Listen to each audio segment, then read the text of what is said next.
Bismillahirrahmanirrahim. Assalamu alaikum. Grade 3. I hope you all will be fine and enjoying good health at your home. Grade 3, today we'll start our new chapter, and the name of this chapter is Asking Permission.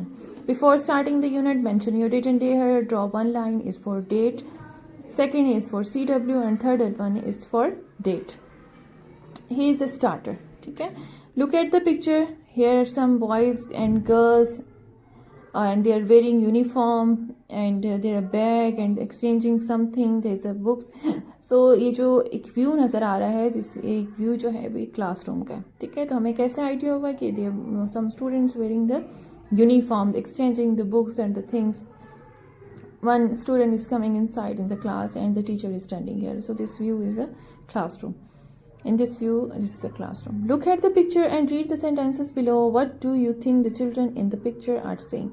अब वो क्या कह रहे हैं कि read out करें sentences को जो यहाँ पे नीचे गिवन है, और आपके ख्याल में जो बच्चे हैं वो पिक्चर्स में क्या कह रहे हैं. Match the sentences to the speaker and write the correct number in the space provided. ठीक है, अब ये जो वर्ड्स सेंटेंसेस हैं इनको आपने मैच करना है स्पीकर से, यानी कि बात करने वाले से, और देखते हैं कि वो क्या कह रहे हैं और इसका सीक्वेंस आपने वहाँ पे लेकर जाना है. Look at the sentences. The sentence 1 is, can I borrow this book? Can I sit here? May I come in, sir? Can I have some water? ठीक है, अब इन पिक्चर्स के अकॉर्डिंग हमने सेंटेंस का जो नंबर है वो इन गिवन स्पेसेस में लिख देना है. अब ये देखिए, the first is can I borrow this book. Now there is two students and the one is asking permission, और वो क्या कह रहे हैं, can I borrow this book, क्या मैं आपकी बुक ले सकता हूँ कुछ टाइम के लिए, कुछ देर के लिए. सो सेंटेंस 1 जो है वो यहाँ पे मैच हो जाएगा. Sentence 2 is can I sit here. Now again look at the picture. There two students, one is sitting there and one is standing and is asking permission कि क्या मैं यहाँ बैठ सकता हूँ, can I sit here. Third one is may I come in sir. या देखिए, student standing outside the classroom and saying can I come in sir, जैसे कि आप can I come in ma'am, may I come in ma'am, आप permission लेते हैं उसी तरीके से. No, this is a 2 and this one is 3. The fourth one is, can I have some water? Now see, there are two girls. Here is a water bottle and one is saying that can I have some water. So sentence 4.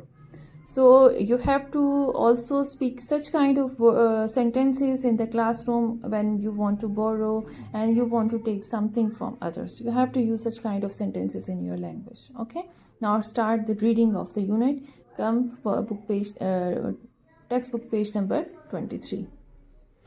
Now read the story. Very interesting story. It starts the story. Bala loved brinjal bhujia. आपके घर में भी भुजिया बनती होगी. Brinjal means बैंगन, और इसमें एक कैरेक्टर है और उस कैरेक्टर का नाम क्या है, बाला. बाला को भुजिया, बैंगन की भुजिया बहुत ही पसंद थी. वन डे, एक दिन, Bala's wife Ayesha wanted to make some bhujia. एक दिन बाला की जो वाइफ है उनका नाम आयशा था, वो चाहती थी कि वो कुछ भुजिया बना ले. But she didn't have any brinjal. लेकिन उसके पास बिल्कुल भी बैंगन नहीं थे, ब्रिंजल नहीं थे. She asked her husband to get her some. उसने अपने हस्बैंड से कहा कि वो उसे कुछ ब्रिंजल ला दे. Near the village there was a field with lots of brinjal. गाँव के बिल्कुल करीब एक खेत था जिसमें बहुत ज़्यादा बैंगन थे या लगते थे. It belong to Buta. It's another character. Character 1 is Bala, second is Ayesha and third one is Buta. जी, और वो जो खेत था वो बूटा की मलकियत था, यानी कि उसका था. Bala went to the field. Bala उस खेत में गया. He didn't take a brinjal and run. उसने ऐसा नहीं किया कि वो ब्रिंजल लेता और वहाँ से भाग जाता. इंस्टेड, इसके बजाय, he bent down the beside the brinjal plant so that his mouth was close to the ground. वो ब्रिंजल का जो पौधा था, प्लांट था, उसके पास बिल्कुल बैठ गया और वो इस तरीके से बैठा कि उसका जो फेस था या माउथ था वो बिल्कुल ज़मीन के करीब था, यानी कि नीचे झुक कर बैठ गया. Field field, he whispered, may I take a brinjal. खेत खेत, उसने क्या की, सरगोशी की, क्या मैं ब्रिंजल ले सकता.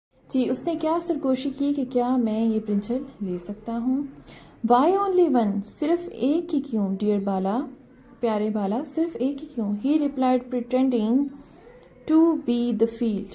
ठीक है, अब उसने क्या किया कि खुद ही जवाब दिया और ऐसे प्रिटेंड किया कि ये जवाब या ये आंसर जो है वो किसने दिया है, खेत ने दिया है। ठीक है, यानी कि उसने ऐसा दिखावा किया। Take as many as you like, ठीक है, और तुम जितने चाहे उतने ले लो। और ये कौन कह रहा है, ये बाला खुद कह रहा है, प्रिटेंड कर रहा है। Bala took a dozen brinjal and went home, Bala ने तकरीबन एक डजन यानी कि 12 ब्रिंजल लिए और घर चला गया। A few days later he wanted to eat brinjal again, कुछ दिनों के बाद उसका फिर दिल चाहा कि वो ब्रिंजल खाए। Bala went to the field a second time, वो दूसरी बार खेत में गया। And then again and again, और फिर उसकी ये रूटीन बन गई और वो जाता रहा। Bala took okay, Buta the owner of the field, Buta जो कि खेत का मालिक था, was very big and strong, वो बहुत साइज में बहुत बड़ा और बहुत मजबूत किस्म का शख्स था। He knew that somebody was stealing his brinjal, वो जानता था कि कोई उसके ब्रिंजल जो है वो चोरी कर रहा है। he wanted to catch the thief, वो उस चोर को पकड़ना चाहता था। move to the next page 23. One night he knew Bala go into the field, एक दिन उसे he saw Bala go into the field, एक दिन उसने देखा कि बाला जो है वो खेत में गया है। he followed him, उसने उसका पीछा किया। बाला went straight to the brinjal, बाला सीधा जो ब्रिंजल का प्लांट था उसके पास गया as usual, हमेशा की तरह। he asked the field for permission, उसने फील्ड से परमिशन मांगी to take the ब्रिंजल्स को लेने के लिए। then he gave himself permission, और उसके बाद उसने खुद ही इजाज़त दे दी। but before he could pluck the brinjal, लेकिन उसके ब्रिंजल तोड़ने से पहले ही Buta jumped on him, Buta ने उस पर जंप लगा दी, छलांग लगा दी। He threw Bala across his shoulders and carried him to a pond near the field, उसने उसे अपने कंधों पे डाला, यानी कि कंधों पे उठा लिया और उसे खेत के पास ही एक तालाब के करीब ले गया। There he threw him on the ground, यहाँ जाके उसने उसे ज़मीन पे पटक दिया या ज़मीन पे फेंक दिया। जी, उसके बाद जो है वो बूटा ने क्या कहा, पॉन्ड पॉन्ड, तालाब तालाब, how many time should I dip this fellow into your water, कितनी बार मैं इस अपने जो फैलो फ्रेंड को भी कहा जाता है लेकिन शख्स के लिए भी यूज़ होता है कि मैं उसको तुम्हारे पानी में, वैसे तो डिप का मतलब होता है डुबकी लगाना। ठीक है, जैसे हम कोई चीज़ आप डिप करते हैं किसी भी चीज़ में, वाटर में या टी में या इस टाइप की कोई चीज़ होती है। तो उसने क्या कहा कि मैं इसे कितनी बार तुम्हारे पानी में तर करूँ या इसे डुबकी लगवाऊँ या इसे गोता दूँ, हाँ द करेक्ट वर्ड इज गोता दूँ। And pretending to be the pond, और फिर उसने उसी तरह से प्रिटेंड किया कि जैसे बाला ने प्रिटेंड किया था। ही रिप्लाइड नॉट वन, एक बार नहीं डियर बूटा, डिप हिम 100 टाइम, इसे 100 बार डिप करो, और 200 टाइम या 200 बार, और मोर या इससे भी ज़्यादा। Bala got home very late that night, Bala उस रात घर बहुत देर से पहुंचा। ही वॉज सॉकिंग वेट, वो बिल्कुल गीला हो चुका था। But he never stole any brinjal again, लेकिन उसके बाद उसने कभी ब्रिंजल चोरी नहीं किया। वाई, ऐसा क्यों हुआ? He never stole anything ever again, उसने क्यों दोबारा चोरी नहीं की? तो इसका क्या वजह थी कि उसे एक तो अपने किए की सज़ा मिल गई, उसे पनिश मिली, और फिर दूसरा इस तरीके से किसी की चीज़ को स्टॉल करना प्रिटेंड करके कि नहीं मैंने परमिशन ली है, तो ये रॉन्ग है। ठीक है, so asking permission is about the permission.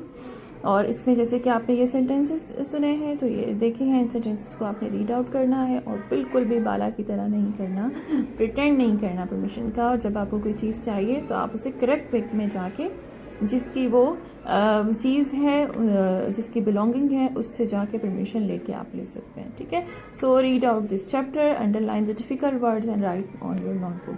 Take care, अल्लाह हाफिज़।